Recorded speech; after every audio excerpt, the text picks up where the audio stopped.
think about it, right, a bowl of hot water is just plain soup. This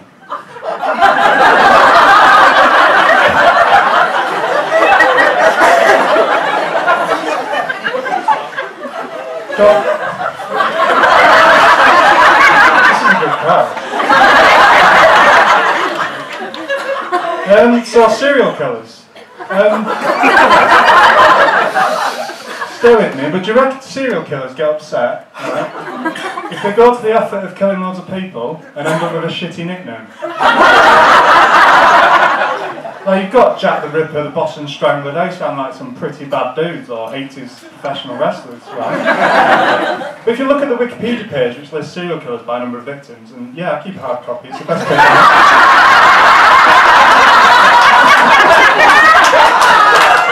You'll see there's an Iranian serial killer called Ali Ashgar who had 33 confirmed victims, which puts him amongst the all-time best serial killers. And he was known as Ashgar the Murderer. And there's another guy on it, right, a South African serial killer called Moses Sitol. He killed 38 people, so he's even better at it. Right? And so for those crimes, he was convicted to 2,410 years in prison. Right? And he's known as the South African Ted Bundy.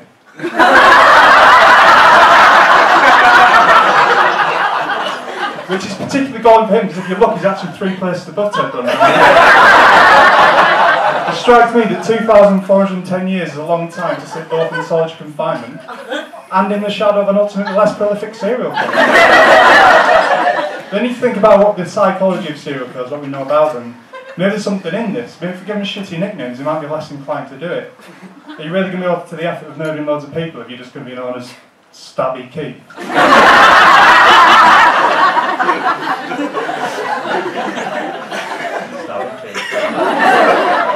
Has anyone else ever found that euphemisms don't really work backwards? Like, for example, to be polite, instead of saying, "No, I'm going for a shit," sometimes people say, "Oh, I'm just dropping the kids off at the pool." It's like the toilet bowl representing the pool, each individual turn at a pool. You get it. But if instead you're taking your kids swimming, and you say, "Oh, I'm just going for a shit,"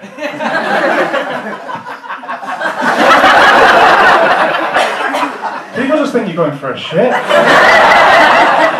I wonder why you're wearing armbands. But I thought, oh, you know, I'll experiment with reverse euphemisms for a while. And yeah, it's contrived and they will get more tenuous, but go with it. Right, so I was on a date and it was going quite well until she asked me what my hobbies were. And I said, well, I'm going to the leisure centre for a nice early morning relaxing shit. I quite like canoeing, kayaking, jet skis, things that come under the umbrella term of water sports. When I explain that in the guise of reverse euphemism and say I get sexually aroused when I'm in piss all over me, the date seems to take a turn for the worst. And that wasn't even the weirdest thing that happened. I was talking to my milkman, who just happens to be a former pirate. And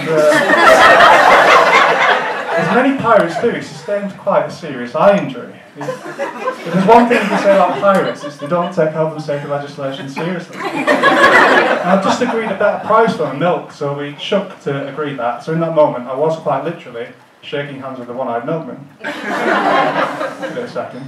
Right. By that moment, the social worker rang me and said, "Oh, can I call you back in a minute? I'm just outside having a wank."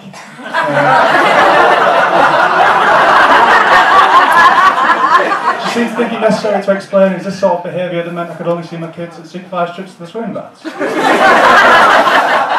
Don't worry, I've not got any kids. Not anymore.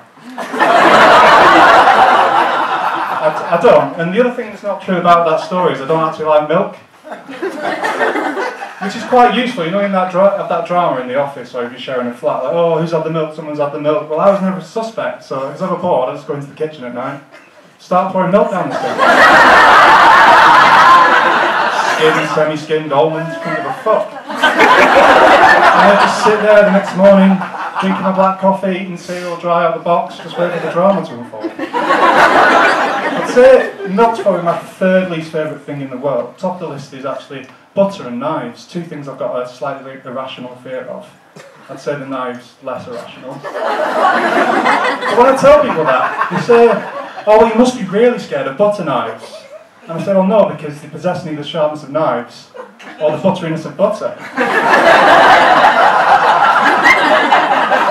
They're powerless against me. What you're thinking of is a big machete that's been covered in butter. I reckon pretty much everyone would find that scary if there's just someone at the end of your driveway rubbing butter. Jesus, what's the butter for? Why are you wearing armbands? All the good nicknames are already taken.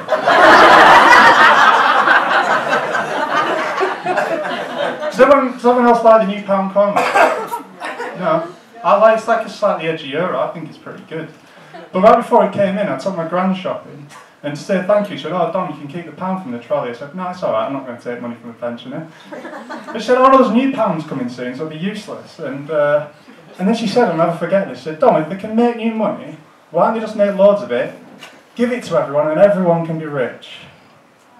It's a nice thought, but I don't know if you've ever tried to explain the macroeconomic impacts of rapid inflation to an 82-year-old Italian woman who received very little education in the 1930s. I said, well, no, the quantity theory of money states an increase in the money supply will result in a corresponding increase in prices, and living standards ultimately won't change. So she said, I'll never forget this, she said, "Dom, well, that might be true in the long run. The Keynesian argument states that doesn't take into account the decrease in velocity at which the money will circulate. Or the inherent stickiness of prices, and so you could argue it's actually a good policy to stimulate aggregate demand for increased consumer consumption, particularly given the Bank of England's recent policy of quantitative easing, which has a similar inflationary effect." So I kept the pound. That's what you get for mansplaining.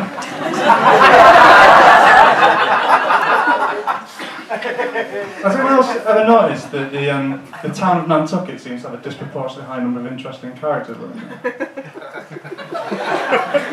For a town with a population of only around 10,000 people, it seems its chief export is people whose strange behavioural characteristics just so happen to perfectly fit the cadence of a limerick. I thought, that can't be an accurate representation of the people who live there. I'm going to go to Nantucket, meet the people who live there, and tell their story in the guise of a limerick. And here's what I came up with. There once was a man from Nantucket who was a certified financial advisor. He consolidated all my existing defined benefit pension schemes to minimise the administrative fees, and to celebrate he put his dick in a bucket.